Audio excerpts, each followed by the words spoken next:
tous et bienvenue dans ce nouvel article du blog Se mettre en mouvement. Je suis Marjorie Lempereur, professeure de danse et aujourd'hui j'accueille Solène Kryskowiak, professeure de théâtre. Et on va vous parler des 5 idées reçues sur l'improvisation dans le théâtre. Alors si vous venez d'arriver par ici et que vous ne savez pas du tout où vous êtes, du coup moi c'est Marjorie, donc je donne des cours de danse sur Montpellier. Et de fil en aiguille, je me suis spécialisée pour les adultes, les personnes qui travaillent, en inventant un format de cours, les modules, qui est plus adapté aux pratiques pour les adultes, avec des emplois du temps chargés, des esprits trop remplis. Donc, c'est des formats sur 2 mois ou sur une semaine, avec des créneaux horaires variés pour vous apporter plus de flexibilité et des cours vraiment centrés sur le plaisir de danser, de jouer, de performer, d'apprendre des textes et donc sur une pédagogie qui va vraiment vous aider à lâcher prise et à vous faire du bien au corps et au moral. Donc aujourd'hui, on est avec Solène, puisque Solène organisera en juillet 2022 un module de théâtre. Je vais la laisser un peu se présenter et puis elle nous expliquera un petit peu ces fameuses idées reçues et puis on fera un petit dialogue questions-réponses pour répondre à ces idées reçues et ces a priori sur l'improvisation dans le théâtre. Bienvenue Solène. Merci, bonjour Marjorie, bonjour tout le monde. Alors moi, donc, je suis Solène, je suis metteuse en scène et je suis aussi prof de théâtre. Voilà. Tu peux nous dire où tu es basée ? Comment ? Où est-ce que tu travailles ? Où est-ce que tu es basée ? Pour quelle compagnie ? Oui, Tu peux dire un petit peu ? je suis basée à Lyon et je m'occupe d'une compagnie qui s'appelle la Compagnie des Rêves Arrangés. Donc on travaille beaucoup à Lyon, à Grenoble, enfin en région Auvergne-Rhône-Alpes surtout. Et là, dernièrement, notre dernière création, c'est une création qui s'appelle Une autre cerisée, qu'on a créée avec le TNP de Villeurbanne. Et voilà, qu'on a créé avec des habitants d'une cité dans laquelle on était en résidence à Lyon. On a récolté les témoignages de ces habitants sur ce quartier, sur leur quartier. Et on a réécrit La cerisée de Tchekhov à partir de leur témoignages. Ça, c'est la dernière actu de la compagnie. Et puis d'autres projets qui sont en cours de création. Et puis des projets pédagogiques aussi, où on est une équipe de profs qui donnent des cours pour des étudiants, pour des enfants aussi, toujours, enfin, le plus possible autour de nos créations pour partager un peu nos pistes de travail, nos réflexions, nos interrogations, etc. Trop bien. Je fais juste une petite aparté. Du coup, tous les cours sont à Montpellier. Donc, pourquoi Solène, qui est à Lyon, interviendrait à Montpellier? Je vais vous expliquer quand même un petit peu cette affaire. Ouais. Moi, j'ai rencontré Solène quand j'étais en voyage, enfin, c'était pas universitaire, un échange, un stage en école de commerce à Montréal. Solène, à cette époque, était elle-même en études. Peut-être tu peux nous raconter ce que tu faisais? Bah, moi, du coup, j'étais en échange universitaire. Je suivais une année d'études théâtrales à l'UQAM, à Montréal. Voilà. Première année de master. Et du coup, on a été en fait en colocation. On s'est quand même très bien entendu. Et en fait, de fil en aiguille, moi, je suis intervenue comme regard extérieur danse sur 2 des projets de la compagnie de Solène. Alors, très rapidement sur le projet été, un tout petit peu plus sur le projet Une autre cerisée. Et du coup, dans l'idée d'élargir en fait les modules de danse à d'autres pratiques, du coup, j'ai voulu proposer à des personnes que je connaissais bien pour tester cet élargissement des pratiques. Et donc, j'ai fait appel à Solène parce que j'aime beaucoup sa pédagogie, sa philosophie, sa manière de voir le théâtre. Donc voilà, c'est pour ça. Donc Solène viendra à Montpellier. Les modules ne sont pas à Lyon. Solène viendra à Montpellier sur une semaine. Et puis voilà, je me dis que c'est aussi l'occasion de vous faire rencontrer des personnalités, des profils et des philosophies et des manières de faire. Voilà, la boucle est bouclée. Tout à fait. Donc aujourd'hui, tu vas nous parler des 5 idées reçues sur l'improvisation dans le théâtre. C'est un sujet qu'on a choisi toutes les deux. L'impro, c'est un sujet très clivant, je trouve, chez les adultes, qui peut faire très peur ou que les gens peuvent adorer. Moi, j'avais moi-même fait un article sur la danse. Alors en danse, ça n'a pas le même rôle.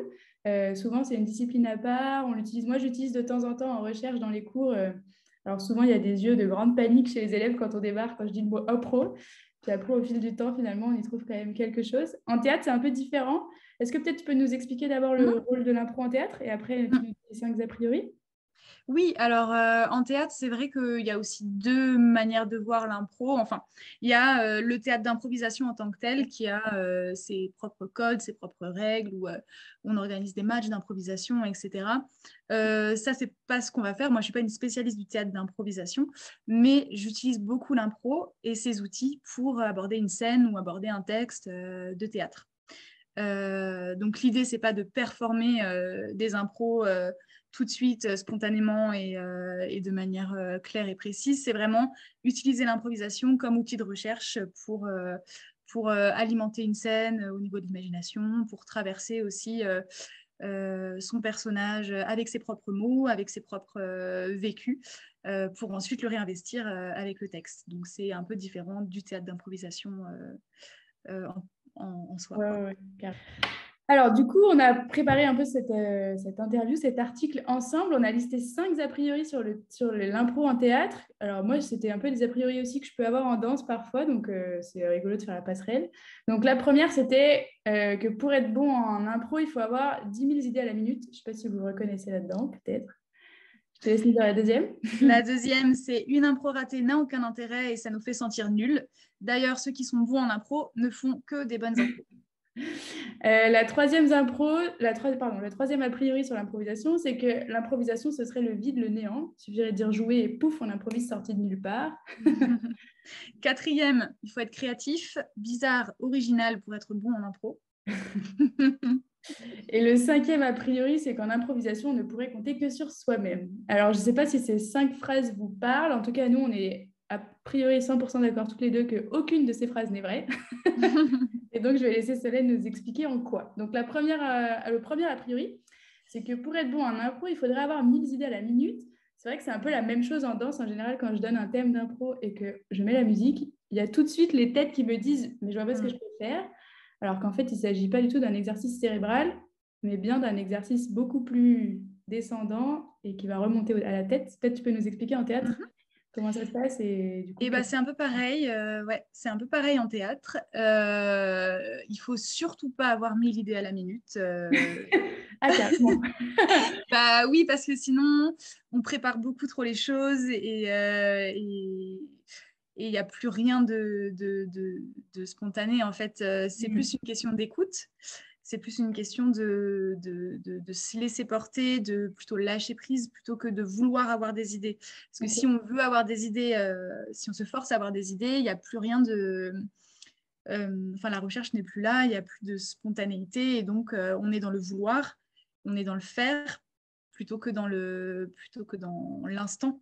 Et c'est important en théâtre, et on fera des exercices là-dessus, apprendre à être présent maintenant, être à l'écoute de l'instant, être à l'écoute aussi de son partenaire, sa partenaire de jeu, et à l'écoute de soi aussi, ce qu'on a envie de proposer ou pas. Et ça ne sert à rien aussi d'avoir 1000 idées à la minute parce que les improvisations, bah, comme tu l'as dit, souvent il y a des thèmes. Donc on ne part pas non plus dans le vide. Et en plus, il y a un cadre. Souvent, il y a quelques règles aussi. On la prépare un peu quand même, l'improvisation. Et il y a moi aussi qui guide beaucoup dans l'improvisation. Donc voilà, c'est une question d'écoute, c'est de lâcher prise. Et du coup, par exemple, si jamais tu donnes un cadre, un thème et qu'on n'a aucune idée, comment ça se passe? Qu'est-ce qu'on fait? Est-ce que c'est vraiment possible d'avoir 0 idée? Et est-ce que du coup, c'est une histoire d'idée ou est-ce que c'est autre chose? C'est vraiment pas une histoire d'idée. Si on arrive sur scène et qu'il se passe rien pour nous dans nos têtes, je dirais même que c'est tant mieux, du moment qu'on arrive à faire confiance donc à soi-même déjà, à son partenaire, puisque l'autre aura forcément quelque chose, enfin il y a un dialogue qui va s'installer forcément, et on n'est pas dans la performance efficace, j'ai envie de dire. Ça prend le temps que ça prend. S'il n'y a rien qui se passe, il n'y a rien qui se passe, et c'est aussi bien le vide parfois. Mais surtout, voilà, c'est une question comment dire, ouais, de lâcher prise, quoi. Je l'ai déjà dit, mais C'est-à-dire que même si on n'a pas d'idée, il y aura forcément quelque chose qui va se passer. forcément quelque chose va naître, que ce soit avec le partenaire, que ce soit avec moi qui vais rebondir, ou avec le temps qui va faire que vous allez avoir envie de faire quelque chose, quoi. Donc, le premier apprentissage de l'impro, c'était juste d'accepter de ne rien faire pendant 3 secondes pour avoir la matière qui apparaît par magie. C'est ça. Et accepter d'avoir confiance aussi. Okay. Après, quand on est en impro, on est regardé par des membres du groupe qui, normalement, il y a une écoute bienveillante toujours au sein du groupe, puisqu'on aura construit avant tout ça. Donc, on ne se sentira pas en train de ramer ou en train d'être jugé ou quoi. Au contraire, Au contraire, on se sentira soutenu plutôt. Ok, trop bien. Bah, du coup, ça fait une super transition. Une impro Oui. ratée n'aurait donc en a priori numéro 2 aucun intérêt, il nous ferait nous sentir nuls. Et les bons en impro ne feraient que des bonnes impros. Mm, Ça, c'est a priori faux. tout à Du coup, fait. est-ce que tu peux nous dire, c'est quoi une vraie impro ratée et pourquoi une impro ratée n'a pas aucun intérêt? Alors, Ouais, par exemple. c'est quoi une vraie impro ratée? Bah déjà, dire que tout le monde rate les impros. Enfin, Ouais. on a tous raté les impros. On a tous fait n'importe quoi parfois parce qu'on n'était pas assez à l'écoute, parce que pour plein de raisons différentes, quoi. Je pense que ça marche pas que dans l'impro, quoi, globalement. Oui. Euh, C'était quoi ta deuxième question? Mais du coup, je sais pas, est-ce qu'une impro peut vraiment être ratée? C'est quoi une impro ratée? Ah C'est une oui. impro réussie, par exemple? Alors, une impro peut être ratée. Enfin, en fait, si on est dans la catégorie théâtre d'improvisation où Ouais. on doit performer quelque chose vraiment rapidement, Oui. on peut rater son impro et c'est pas grave. Souvent, on rate et puis on passe à l'impro suivante et il faut pas se démonter. Mais là, dans notre pratique de théâtre enfin de texte en tout cas, Ouais. on est plutôt dans la recherche. Donc, il y a pas question de rater ou réussir son impro. En fait, on est plus là pour travailler par couche. C'est-à-dire que bah, voilà, on va faire une première improvisation, où après on en rediscute. Où est-ce qu'on s'est senti bien, où est-ce qu'on s'est senti moins bien, qu'est-ce qu'on va retenir pour la deuxième couche, le deuxième travail, la deuxième impro, qu'est-ce qu'on va retenir ensuite pour arriver au texte. Donc, on est vraiment là pour travailler resserré, quoi, et on n'est pas là pour tout de suite réussir quelque chose parce que bah, souvent ça n'arrive pas. il y a toujours, il y a toujours, il y a toujours des choses qui sont ratées, des choses qui sont réussies, Ouais. mais voilà, l'idée c'est pas d'avoir une échelle de valeur, c'est vraiment de voir ce qui va nous servir pour la suite et ce qu'on va laisser, ce qu'on va voir qui ne marche pas, et donc du coup on sera tous d'accord pour dire bah ça on l'a exploré et ça nous va pas et on va le laisser de côté. Par contre, on va partir dans cette piste-là que tu as proposée, qui est intéressante, et on va développer ça. Voilà. Du coup, en fait, l'impro, c'est plus un outil de recherche.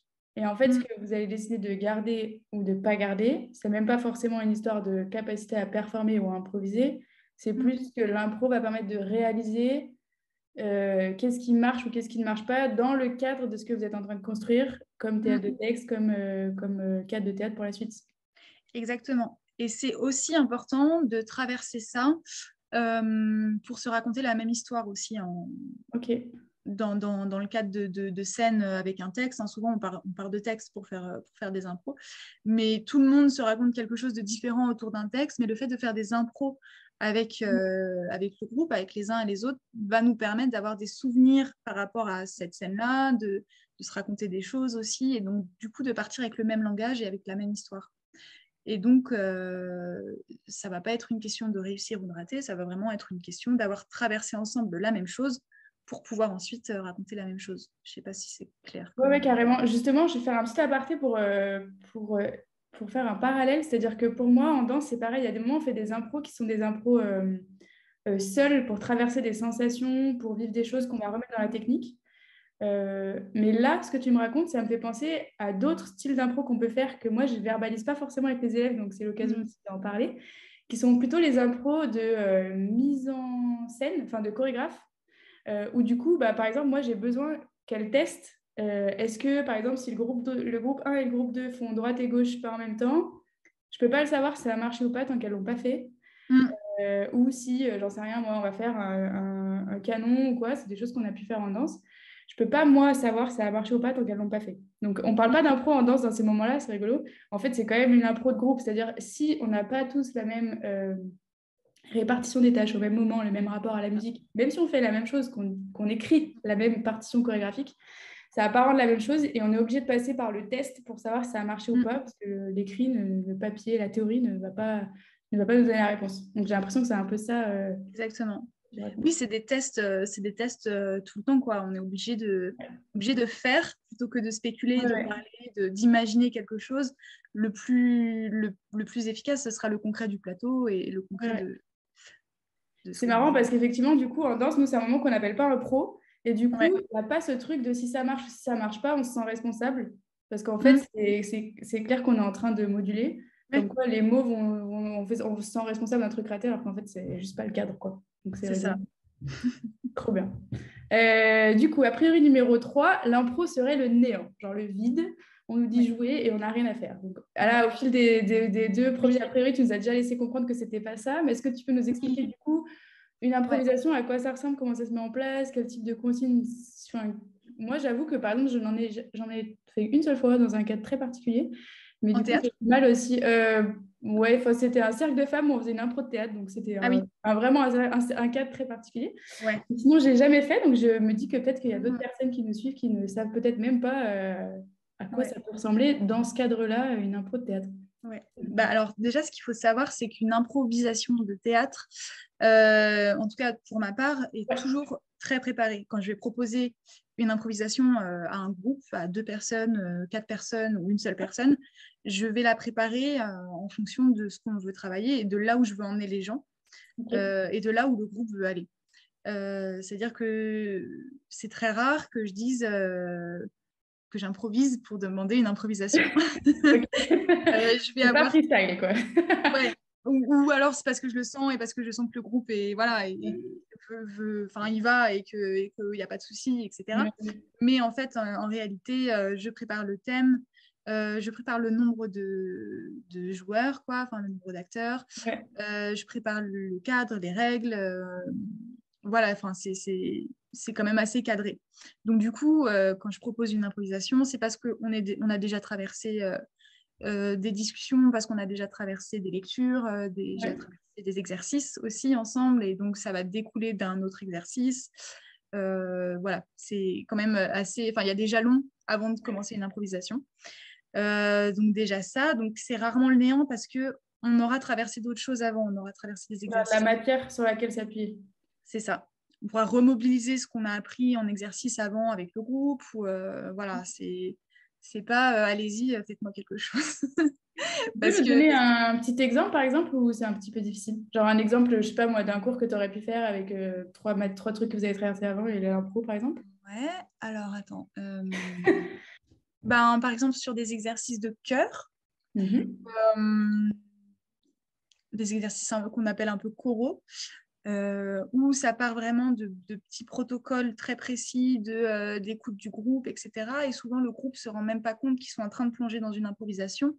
Ok. Mais ça peut rejoindre aussi, je pense, la pratique de la danse, Ouais. parce qu'on part de quelque chose. Il y a ce qu'on appelle le coryphée qui va commencer à mener le groupe, par exemple, à faire des improvisations. Le groupe suit derrière et donc moi, avec mes indications, je vais pouvoir un peu lui dire, bah voilà, maintenant, tu peux commencer à faire ci, à faire ça, à prendre des libertés là-dessus. Et Ouais. donc, du coup, la personne va amener le groupe à improviser aussi avec elle. Et donc, Ok. ça va se faire comme ça, sans s'en rendre compte finalement, parce qu'on est pris dans le moment. Et donc, ça va Ok. glisser vers de l'improvisation. Alors, est-ce que juste tu peux nous expliquer, parce que je suis pas sûre que tout le monde comprenne, le chœur, c'est un chœur en théâtre, c'est quand il y a tout le monde qui se met à parler ensemble? Ouais. Ça n'a rien à voir? Si, c'est ça? Oui, alors le chœur, il y a plein de chœurs en théâtre. C'est une forme de théâtre qui a été beaucoup utilisée dans le théâtre antique, le théâtre grec, où en gros, le chœur, c'est dans les tragédies grecques, par exemple, c'est le représentant du peuple Ok. qui va commenter un peu ce que vit le héros, Mhm. voilà, qui va dire, ouais, enfin, qui va renseigner le public sur ce que Ok. vit le héros, ses sentiments, même ce qui s'est passé avant et tout. Et donc, nous, on utilise beaucoup ça en théâtre. C'est vraiment un travail de groupe, un travail de, voilà, où on parle en même temps, on bouge en même temps. Mhm. Et après, bah, voilà, ça a pris d'autres formes. Ça s'est émancipé du théâtre grec, Ouais. des tragédies, mais on retrouve beaucoup le cœur en théâtre. Et c'est super pour apprendre le théâtre, pour apprendre l'écoute du groupe aussi. C'est un super outil, quoi. Super. Du coup, a priori numéro 4, il faudrait être créatif, bizarre, original pour être bon en impro. Alors, je pense que ça, c'est aussi un peu teinté du théâtre d'impro. Parce que quand on Ouais. voit du théâtre d'impro, on a l'impression que ça part tout de suite dans des directions de fou, qu'il y a des Ouais. trucs de fou qui sortent. Et même en danse, c'est vrai que on a l'impression souvent que pour faire une bonne impro, il faut avoir des figures de fous furieux ou Mm, avoir une grâce de dingue comme ça en mm, claquant des doigts. J'imagine bien que c'est pas le cas. En tout cas, en impro, en danse, c'est clairement pas le cas. non. Euh, Vas-y, explique. Je pense que comme en danse, au théâtre, plus on reste simple, plus on reste simple et clair et précis dans ce qu'on a envie de faire, mieux ce sera. Si on part dans quelque chose, une piste, une proposition, on appelle ça des propositions scéniques, si je pars dans quelque chose, l'essentiel c'est que je sois simple dans ma proposition et que j'aille jusqu'au bout de ma proposition. Si je pars dans une proposition et que je veux absolument, on retrouve la volonté, je veux absolument montrer que je sais faire quelque chose ou montrer que je suis créatif, et du coup, on va proposer beaucoup, beaucoup trop de choses et on va se perdre, tout le monde va se perdre, et le public et nous sur scène. Donc, plus on est simple et efficace dans ce qu'on propose et dans ce qu'on recherche, et plus ce sera facile ensuite de reprendre et de développer quelque chose ou de laisser quelque chose de côté. Plus on est juste, en fait. Voilà, ouais, exactement. Plus on est juste. C'est ça. Donc, en fait, c'est plutôt une histoire de connaître comment on fonctionne que de vraiment vouloir coller à des étiquettes de créatif, de machin. Tout à fait. Oui, il faut... ce que j'ai dit un petit peu tout à l'heure, c'est vraiment être à l'écoute du moment, de ce que moi aussi j'ai envie de proposer et puis de ce que l'autre propose, plutôt que de vouloir être original ou... Ouais. Du coup, je pense qu'on peut se raccrocher à l'a priori numéro 2 quand on est dans cette situation-là. C'est-à-dire qu'on ne peut pas rater une impro et de toute façon, on ne va pas se sentir nul. Donc, on peut proposer ce qui nous vient, même si ce n'est pas hyper original, même si ce n'est pas hyper créatif. Ça servira juste à faire avancer le schmilblick et la recherche. Donc, on se raccroche à ça pour éviter de s'auto-censurer et d'aller dans des endroits où on n'est pas à l'aise de toute façon. Exactement. Exactement. Parfait. C'est ça. Du coup, dernière a priori numéro 5. Bon, une fois qu'on a balayé les 4, on y a presque répondu, mais quand même. Ouais. En impro, je ne peux compter que sur moi-même. Donc, tu nous as déjà dit qu'on était dans un travail d'écoute en commun. Est-ce que tu peux nous dire un peu concrètement, du coup, alors tu nous as expliqué qu'il y avait aussi la matière qui nous aidait. Ouais. Oui, alors il y a la matière, la base de ce à quoi on s'intéresse et de ce qu'on a envie de faire. Il y a tous les exercices qu'on aura traversés ensemble avant. Il y a surtout le groupe et la personne avec qui je vais jouer. Et il y a aussi le regard extérieur, qui sera moi du coup, qui va rebondir si jamais il y a des difficultés, voilà, qui va un petit peu amener ailleurs si je sens que là, c'est pas forcément une bonne piste, donc on peut aller ailleurs. Voilà, il y a tout ça qui fait qu'on n'est jamais seul en impro, même si c'est une impro solo. On ne sera jamais seul et on sera et voilà, on compte sur plein d'autres composantes qui font que ça va pas être le néant. Et si ce sont des impros à 2 ou à 3 ou à 4 ou à plusieurs, le plus important, c'est vraiment les partenaires de jeu. C'est-à-dire que mais ça, c'est vrai au théâtre aussi, et je pense en danse. Si par exemple, j'ai à jouer un rôle de roi ou de reine, qui est un peu l'exemple classique, c'est pas moi qui vais me forcer à jouer la puissance, c'est plutôt les autres qui vont jouer plutôt la crainte ou l'admiration, qui vont faire que moi, je vais devenir un roi ou une reine. C'est plutôt sur ce dialogue-là que ça va se jouer, sur être à l'écoute, voir un peu quel type de personnage je suis pour mon partenaire de jeu en face. Et donc, du coup, je vais y répondre en fonction de ce qu'on me propose. Donc, c'est que des allers-retours entre son partenaire, moi, ce que je vais proposer, et puis le regard extérieur qui va un petit peu guider les choses.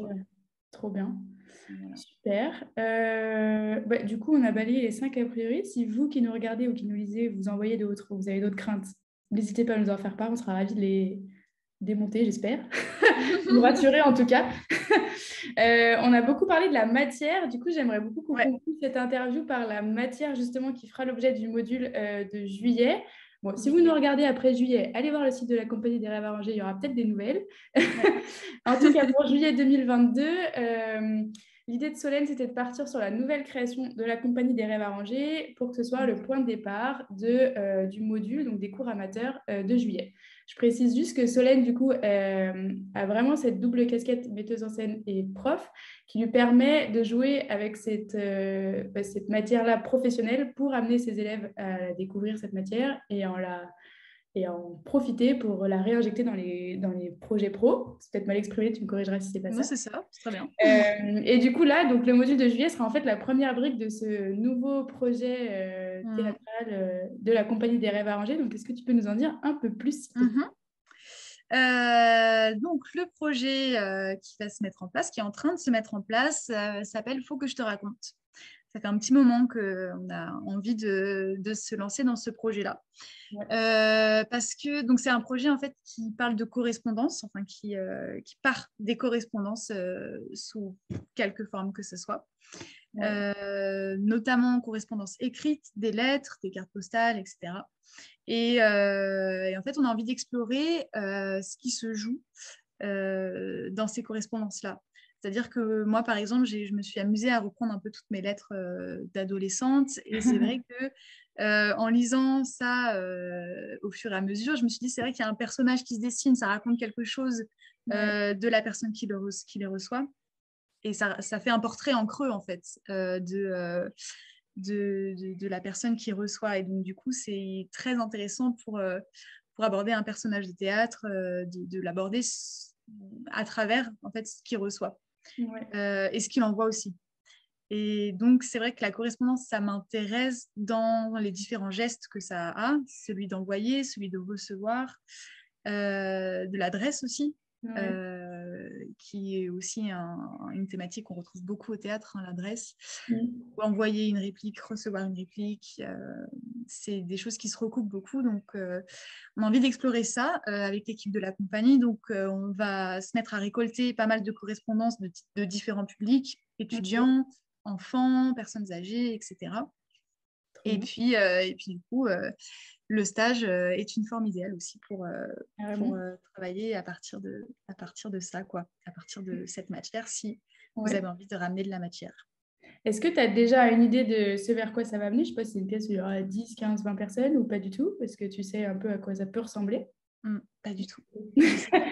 Ouais.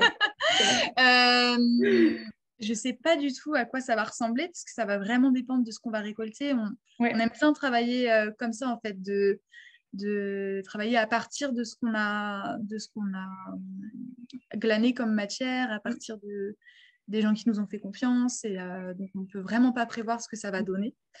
Ce qui est sûr, c'est que ça va parler de plusieurs choses, plusieurs thématiques, vu qu'on va traverser plein de choses. Et ça va avoir peut-être des formes différentes parce qu'on va travailler aussi sur des correspondances donc écrites, mais il y aura aussi peut-être des messages, des correspondances informatiques, des vocaux. Enfin, bref, on va travailler autour de ça, quoi. Et du coup, là, en juillet, est-ce que tu peux nous expliquer? Donc, l'idée, c'est qu'éventuellement, les participants et participantes ramènent des lettres et des cartes s'ils en ont. Voilà, Et après, est-ce que tu peux nous expliquer un peu, du coup, comment va se passer le module de ce que tu sais? Yes. Alors déjà, oui, on va mettre en commun notre matière. Si les gens ont ramené de la matière, sinon moi j'en ramènerai dans tous les cas et on pourra aussi s'amuser à faire des ateliers d'écriture. Donc la première séance va être consacrée à ça, ce qui est aussi une super manière de faire connaissance avec le groupe, de pouvoir un peu lire ce qu'on a reçu, lire ce qu'on a envoyé et ce que les gens choisissent de nous faire lire aussi. Ça peut être aussi fictif, hein, ça peut être des lettres fictives, ça peut être des choses que vous avez écrites en amont, des lettres que vous n'avez jamais osé envoyer, enfin ça peut prendre toutes les formes possibles. Donc on va déjà mettre en commun, en discuter et puis peut-être s'amuser un peu donc à la lecture. Donc, voilà déjà comment on va lire ça, comment on va théâtraliser cet écrit, tout ça. Et puis après ça va vraiment se construire en fonction de ça, de cette matière. Donc, ça va être assez expérimental, quoi.